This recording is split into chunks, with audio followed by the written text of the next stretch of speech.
하나님 말씀 함께 봅니다. 오늘 하나님께서 우리에게 주시는 말씀 사무엘상 9장 1절부터 14절 말씀입니다. 구약성경 419페이지 사무엘상 9장 1절부터 14절 말씀 제가 봉독하고 마지막 절 합독합니다. 베냐민 지파에 기스라 이름하는 유력한 사람이 있으니 그는 아비엘의 아들이요 스롤의 손자요 베고랏의 증손이요 아비아의 현손이며 베냐민 사람이더라. 기스에게 아들이 있으니 그의 이름은 사울이요 준수한 소년이라. 이스라엘 자손 중에 그보다 더 준수한 자가 없고 키는 모든 백성보다 어깨 위만큼 더 컸더라. 사울의 아버지 기스가 암나기들을 잃고 그의 아들 사울에게 이르되 너는 일어나 한 사환을 데리고 가서 암나기들을 찾으라 하매 그가 에브라임 산지와 살리사 땅으로 두루 다녀보았으나 찾지 못하고 사알림 땅으로 두루 다녀보았으나 그곳에는 없었고 베냐민 사람의 땅으로 두루 다녀보았으나 찾지 못하니라. 그들이 숲 땅에 이른 때에 사울이 함께 가던 사환에게 이르되 돌아가자. 내 아버지께서 암나기 생각은 고사하고 우리를 위하여 걱정하실까 두려워하노라 하니 그가 대답하되 보소서 이 성읍에 하나님의 사람이 있는데 존경을 받는 사람이라. 그가 말한 것은 반드시 다 응하나니 그리로 가사이다. 그가 혹 우리가 갈 길을 가르쳐 줄까 하나이다 하는지라. 사울이 그의 사환에게 이르되 우리가 가면 그 사람에게 무엇을 드리겠느냐. 우리 주머니에 먹을 것이 다하였으니 하나님의 사람에게 드릴 예물이 없도다. 무엇이 있느냐 하니 사환이 사울에게 다시 대답하여 이르되 보소서 내 손에 은 한 세겔의 4분의 1이 있으니 하나님의 사람에게 드려 우리 길을 가르쳐 달라 하겠나이다 하더라. 옛적 이스라엘의 사람이 하나님께 가서 물으려 하면 말하기를 선견자에게로 가자 하였으니 지금 선지자라 하는 자를 옛적에는 선견자라 일컬었더라. 사울이 그의 사환에게 이르되 내 말이 옳다. 가자 하고 그들이 하나님의 사람이 있는 성읍으로 가니라. 그들이 성읍을 향한 비탈길로 올라가다가 물 기르러 나오는 소녀들을 만나 그들에게 묻되 선견자가 여기 있느냐 하니 그들이 대답하여 이르되 있나이다. 보소서 그가 당신보다 앞서갔으니 빨리 가소서. 백성이 오늘 산당에서 제사를 드리므로 그가 오늘 성읍에 들어오셨나이다. 당신들이 성읍으로 들어가면 그가 먹으러 산당에 올라가기 전에 곧 만나리이다. 그가 오기 전에는 백성이 먹지 아니하나니 이는 그가 재물을 축사한 후에야 청함을 받은 자가 먹음이니이다. 그러므로 지금 올라가소서 곧 그를 만나리이다 하는지라. 함께 읽습니다. 그들이 성읍으로 올라가서 그리로 들어갈 때에 사무엘이 마침 산당으로 올라가려고 마주 나아오더라. 아멘. 오늘 말씀에는 우리가 잘 아는 사울 왕이 성경에 처음 등장합니다. 사울 하면 우리는 사울이 어떠한 사람인가라는 것도 생각하지만 안타깝게도 사울을 우리가 이름을 듣고 떠올리는 또 다른 이름이 있죠. 다윗입니다. 성경 가운데 사울은 어쩌면 자기의 인생에 있어서 역사하신 하나님에 대해서 증거하는 어떤 그런 모습으로 나타나기보다는 늘 다윗과 비교되고 사실은 사울을 통해서 우리가 본받아야 될 어떤 모습이 없는 것은 아니지만 그러나 다윗과 비추어서 우리 어떤 반면 교사처럼 기억되는 부분이 많은 안타까운 인물이기도 합니다. 그러나 사울의 오늘 첫 등장하는 어떤 모습을 보고 성경에 기록하는 부분을 보면 저희가 참 감탄할 수밖에 없는 어떤 면모를 가지고 있는 것을 우리는 볼 수 있습니다. 오늘 2절에 보니까 기스에게 아들이 있으니 그의 이름은 사울이요 준수한 소년이라. 이스라엘 자손 중에 그보다 더 준수한 자가 없고 키는 모든 백성보다 어깨 위만큼 더 컸다라고 기록합니다. 여러분 사울 왕은 우리가 알듯이 이스라엘의 첫 번째 왕입니다. 무엇이든지 이 첫 번째를 기록하는 것은 대단한 사람이죠. 우리나라뿐만 아니라 전 세계적으로 그 나라의 어떤 일대 또 처음 대통령이 되거나 또 그 왕국의 왕이 된 사람들을 저희들이 제일 먼저 잘 기억하고 있잖아요. 그런 것처럼 무엇인가 처음 어떤 택함을 받고 또 어떤 나라를 세우고 또 어떤 기업과 또 자기가 하는 어떤 조직이나 단체를 만들고 세워간다는 것은 그 사람이 가진 역량, 그 부분들 한편으로 나타내 주는 것이죠. 오늘 성경에 보면 특별히 이스라엘 백성들이 하나님 앞에 사무엘을 통해서 요청합니다. 우리에게 왕을 주십시오. 그럴 때 하나님께서 택해 주신 사람이 바로 이 사울입니다. 그런데 성경에 보니까 사울에 대한 설명을 듣다 보니 우리가 요즘 말로 말하면 정말 금수저고 엄친아입니다. 아이들 표현으로 말하면 아버지는 베냐민의 지파의 유력한 사람입니다. 오늘 성경에 보면 기스에 대해서 기록을 할 때 사울의 아버지죠. 아비엘의 아들이요 스롤의 손자요 베고라스의 증손이요 아비아의 현손이며, 즉 어떤 자기의 조상의 이름을 계속 거론하게 성경에 기록되는 사람은요, 다른 것이 아니라 그 어떤 당대의 그 지역의 유력한 사람, 그 사람을 설명하는 말이에요. 그러니까 이 말을 하면 이 사람이 누군지를 그 동네 사람이 다 아는 거예요. 저희가 어릴 때 저는 잘 모르겠습니다만 이렇게 인생을 쭉 살아오신 분들을 보면 김간의 아들, 누구네 아들, 면장네 아들 이런 무슨 말이에요. 그 부모님네 아들이란 얘기는 그 지역에서 그 말만 하면 누구나 다 아는 사람이란 얘기잖아요. 성경도 그와 같은 의미니까 유력한 사람이라고 기록하고 있는 것과 더불어서 이 베냐민 지파에서는 기스가 참 유력한 가문의 사람이, 그러니까 사울이 그러한 가문에서 태어나서 자라고 있다라는 것이죠. 그런데 덧붙여 말하기를 사울을 일컬어 준수한 소년인데 이스라엘 자손 중에 그보다도 준수한 자가 없다라고 설명합니다.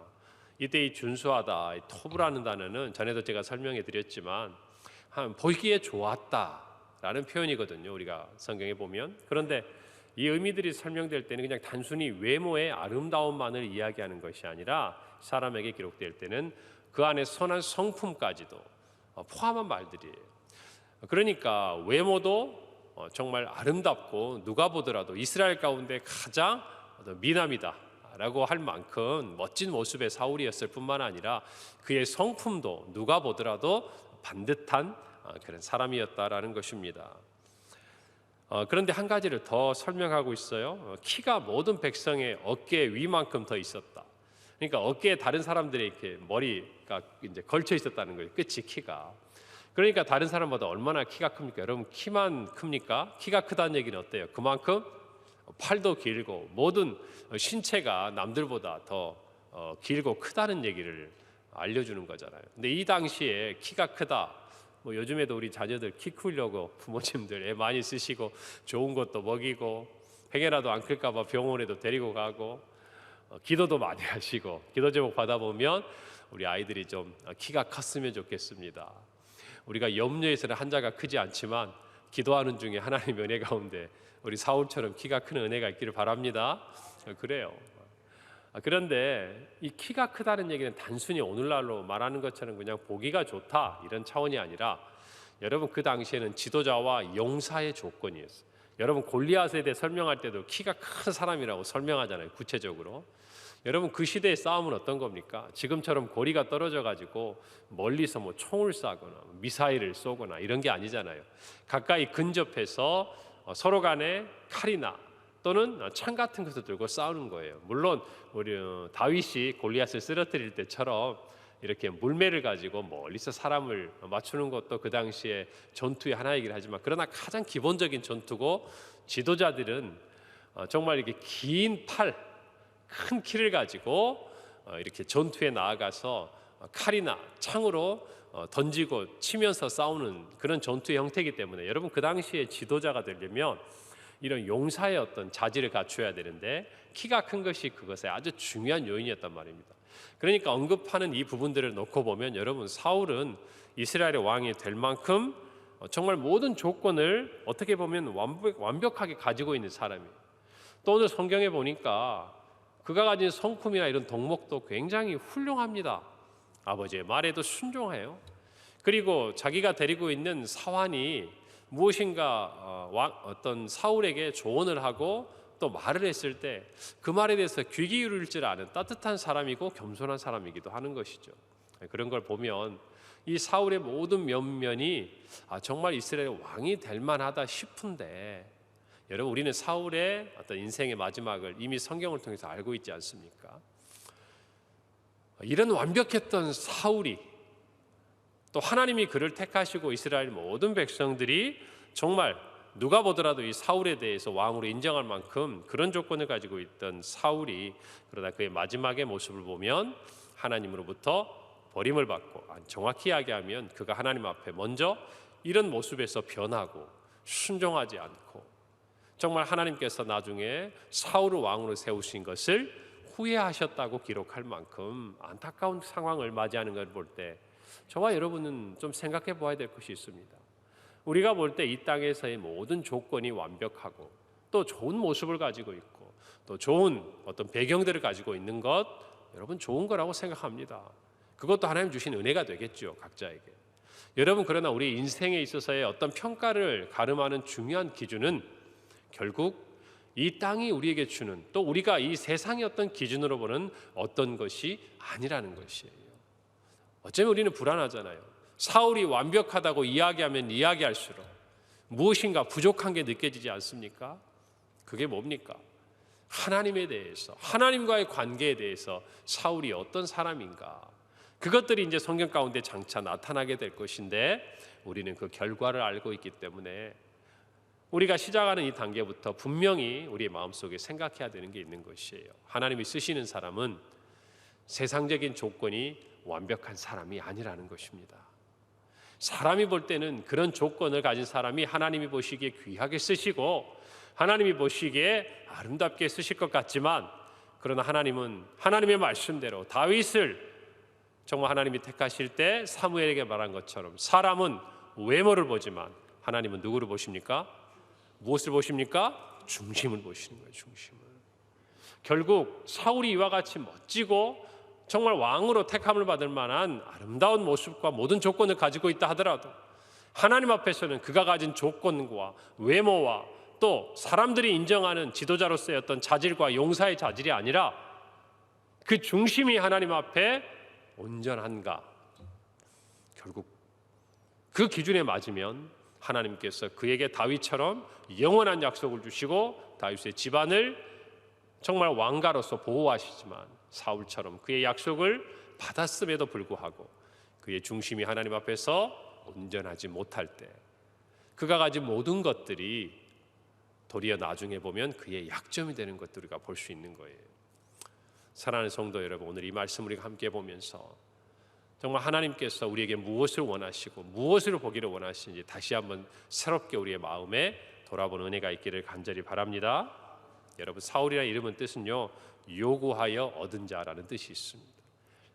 그러니까 이 성경에 나타난 배경 그대로예요. 이스라엘 백성들이 하나님 앞에 요구해서 얻은 그들의 왕이라는 뜻이에요.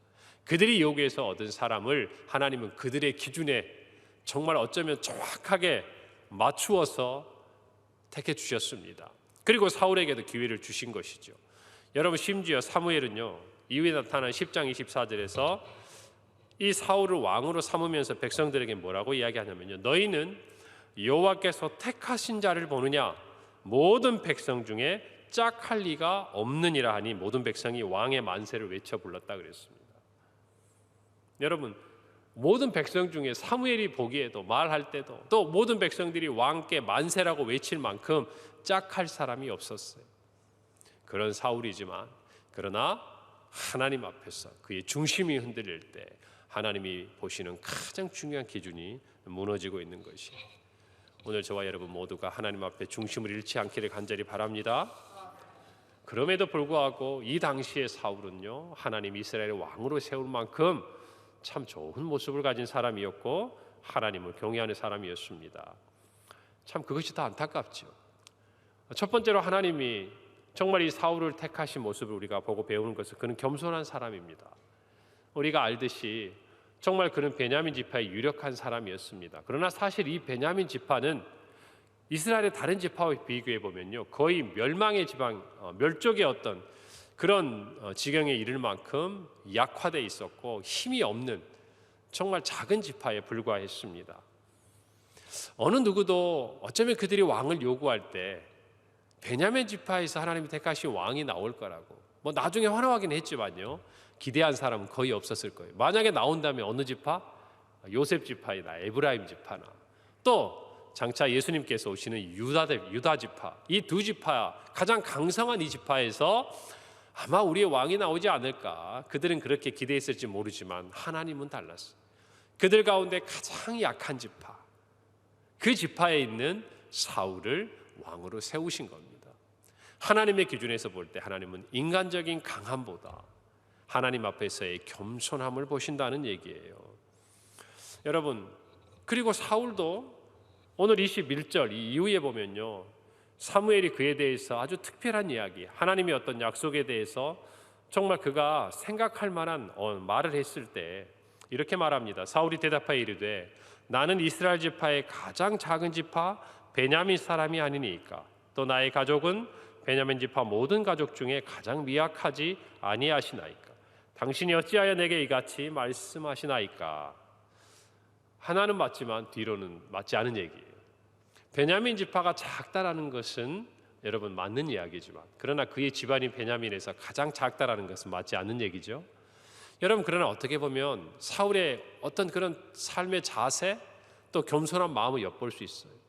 여러분, 남들이 보기에 객관적으로 다 작다고 해도 자기가 그 집에서 그 집안에서 유력하면요 작다고 생각 안 합니다. 그 안에서 우물한 개구리 같은 세상 속에서도 사람은 교만하기 마련이에요. 그러나 사울은 그렇지 않았습니다. 겸손한 사람이었어요. 잠언 3장 34절에 보면 진실로 그는 거만한 자를 비우시시며 겸손한 자에게 은혜를 베푸신다 그랬습니다. 여러분, 야고보서에도 보면 정말 하나님께서는 교만한 자를 물리치시고 겸손한 자를 높이신다 그랬습니다. 여러분, 저와 여러분에게 있어서 하나님 앞에서 하나님이 보시는 첫 번째 기준은 겸손함이에요. 겸손함. 여러분, 그러니까 예수님도 빌립보서 2장에 보면 하나님 앞에서 하나님과 본체이시지만 동등됨을 취할 것으로 여기지 아니하시는 겸손함을 보여주고 계십니다. 하나님 앞에 저와 여러분이 쓰임받기를 원한다면 여러분, 첫 번째가 하나님 앞에서 겸손함입니다. 하나님 앞에서 겸손한 사람은요 세상 사람들 앞에서 따뜻할 뿐만 아니라 당당합니다. 왜요? 두 가지가 하나님 앞에 겸손한 사람이 세상 앞에서 위축되거나 작아지거나 그러지 않아요. 오히려 하나님 앞에 겸손한 사람은 세상 앞에서 따뜻합니다. 그리고 당당해요. 왜요? 전능하신 하나님 앞에서 늘 자신을 비추어 보기 때문에 그렇다는 것입니다. 저와 여러분 모두가 오늘 하루도 하나님 앞에서 겸손하게 행하는 저와 여러분이 되기를 간절히 바랍니다. 그리고 사람들 앞에서도 자기를 낮추고 따뜻함으로 대하는 저와 여러분의 하루가 되기를 바랍니다. 그리고 보면 사울은 두 번째로 순종하는 사람이었어요. 그의 아버지가 말합니다. 암나기를 잃어버렸는데 찾아와라. 막막하잖아요. 여러분, 그러나 그 당시 암나기는 굉장히 중요한 자산이었습니다. 쉽게 말하면 사사시대 사사나 사사의 아들들이 이 나귀를 타고 이동합니다. 그러니까 그 당시에 이 암나귀를 잃어버렸다는 것은 굉장히 재산상의 큰 손실을 지금 보고 있는 거예요. 그러니까 중요한 일이기 때문에 아들에게 맡긴 것입니다. 그런데 여러분, 그 나귀를 찾아서 사울이 움직이는 이 권역을 보면요 베냐민 온 땅 북쪽 저 끝에서부터 그 지경 바깥에 있는 아래쪽 이 남쪽 지방까지를 지금 다 돌아다니는 거예요. 여러분, 물론 이 암나귀가 소중해서 찾기도 하지만 여러분, 그러나 아버지가 걱정할 것까지 생각할 만큼 정말 보이지 않는 자리에서 사원과 함께 성실하게 이 모든 일을 행하는 것들을 우리는 봅니다. 여러분, 이것이 하나님 보시기에도 좋은 모습이지만 우리가 보기에도 정말 한 나라를 맡겼을 때 그가 어떤 마음으로 이 이스라엘 민족을 섬길 것인지를 엿볼 수 있는 부분이기도 하다는 것입니다. 여러분, 사람은 순종은 누구나 합니다. 여러분이 자녀들에게 이거 해라 그러면은 네, 대답은 잘하는데 안 하는 애들이 있어요. 두 번, 세 번 얘기해야 겨우 못 이겨 사는 애들이 있어요. 여러분, 그러나 어떤 자녀들은 이거 해라, 이거 좀 해주면 고맙겠는데 얘기를 하면 여러분, 우리가 시킨 거 외에도 눈에 보이는 다른 것들을 하는 사람도 있습니다. 자녀는 말할 것도 없고 우리가 어떤 회사 생활을 하거나 함께 어떤 관계를 맺어보면요 그런 사람들이 감동을 주는 거 아니겠습니까? 여러분, 그래요. 여러분, 순종은 누구나 하는 것 같아요. 그러나 그 순종이 어떤 것이냐 그거예요. 예수 그리스도께는 십자가의 사명을 감당하실 때 성경에 뭐라고 얘기합니까? 죽기까지 복종하셨다 그래요. 여러분, 사울이 오늘 이 모습을 보면요 철저하게 순종합니다. 대충 하는 게 아니에요. 그냥 여기 다녀보고 아버지 다녀봤는데 안 보이더라고요. 못 찾겠어요. 이것이 아니에요. 자기에게 맡겨준 그 일에 대해서 끝까지 온전하게 순종합니다. 그리고 그 마지막 돌아가는 그 발걸음에서도 하나님의 사람에게 가서 자기가 할 수 있는 최선을 다하고 그는 결국 나중에 그 암나귀를 찾게 되는 소식을 듣게 되는 거 아닙니까? 여러분, 오늘 우리가 이 사울을 바라보는 하나님의 어떤 눈을 가만히 보면 뭐 여러 가지가 있겠지만, 그러나 그는 정말 그가 가진 많은 좋은 조건임에도 불구하고 겸손한 사람이었고, 그는 순종함에도 온전하고 철저하게 순종하는 사람이었어요. 오늘 저와 여러분이 하나님 앞에 그런 사람이기를 바랍니다. 하나님은 그런 사람을 택하시고 들어 사용하시는 분입니다. 그러나 정말 중요한 거 하나, 우리가 처음에 그러한 모습으로 시작하더라도 마지막까지 그와 같은 중심을 지킬 수 있는 것이 참으로 중요하다는 것을 오늘 이 말씀을 통해 깨달으면서 오늘 하루 하나님과 우리의 삶에 하나님 앞에서 겸손하고 또 하나님 우리에게 맡겨주신 이 말씀의 말씀들을 우리의 중심에 새기고 끝까지 온전하게 순종하여 하나님 은혜 가운데 가는 한 날이 되기를 간절히 바랍니다. 네, 기도하겠습니다. 하나님 아버지, 은혜를 감사합니다. 오늘 이 새벽에 주신 말씀대로 하나님 앞에 겸손한 우리 귀한 성도들이 되게 하시고, 오늘 하루 우리 평생이 되게 하시고, 또 우리가 하나님 앞에 순종하되 말씀대로 온전하게 철저하게 끝까지 순종하는 믿음의 자녀들이 되게 하여 주시옵소서. 오늘 한 날 우리 성도들이 이와 같은 모든 마음의 결단이 주 앞에 정말 이루어지고 또 주님 앞에 삶의 예배로 드려지도록 성령께서 함께 하실 줄 믿사옵고 살아계신 예수님의 이름으로 기도하옵나이다. 아멘.